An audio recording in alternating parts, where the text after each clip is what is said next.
Nous faisons un effort continu avec l'enseignement de Tamazight. Il ne faut pas oublier qu'en 2014, on avait à peine entre 11 et 12. Nous sommes à 38 et notre objectif pour la rentrée scolaire, c'est d'en rajouter encore une dizaine. Donc d'aller à 48. Et nous pouvons aller vers 48 d'abord. Donc on élargit le nombre de wilayas où on enseigne Tamazight, mais on veut aussi renforcer Tamazight dans les wilayas où elle est enseignée. Le gouvernement est totalement disponible et vous savez qu'on a obtenu 300 postes pour la rentrée scolaire 2018-2019 pour l'enseignement de Tamazight. Il y a des avancées en la matière, il faut juste suivre. Il est inscrit dans le brevet et également dans le baccalauréat. Donc ceux qui suivent l'enseignement de Tamazight, cette matière est aussi inscrite dans les examens nationaux.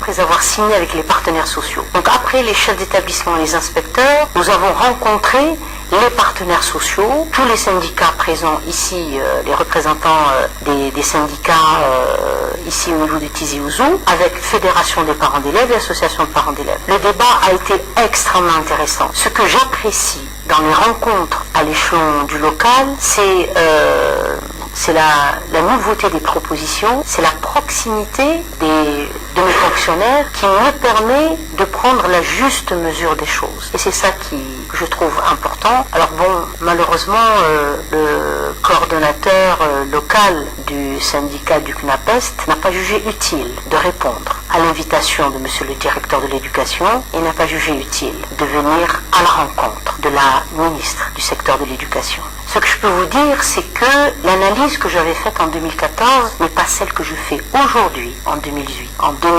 Nous menons un effort sans répit, non seulement au niveau central, mais y compris au niveau de mes responsables à l'échelon du local. C'est un travail où il a fallu, certes, revisiter un certain nombre de problèmes que les syndicats posaient à juste titre. Aujourd'hui, les choses ont radicalement changé. L'essentiel des problèmes posés par les syndicats ont été résolus. En 2015, la charte d'éthique du secteur de l'éducation, ça n'a pas été une chose facile. On a mis un an entre nous à débattre et je leur ai dit, après la signature, vous étiez des syndicats, maintenant oui, vous êtes des partenaires sociaux, parce que quand on est un partenaire social, nous avons des droits, nous avons aussi des devoirs. Et je crois que le déficit dans lequel nous nous retrouvons aujourd'hui, c'est le déficit en matière de formation, en matière d'éthique syndicale. C'est à ce niveau-là que la question se pose.